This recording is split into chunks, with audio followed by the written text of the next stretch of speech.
How to link your EA account to YouTube.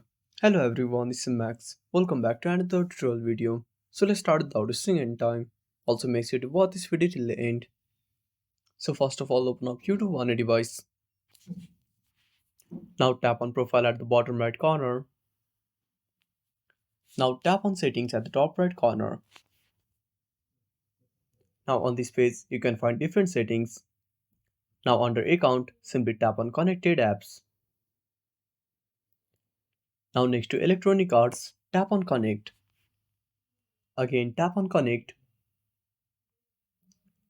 Now wait for some time. Now sign in into your account. Enter the email address and tap on next. Now enter your password and tap on sign in. Now once you sign in, tap on send code. Now enter the code from email address. Then you will be able to link your account.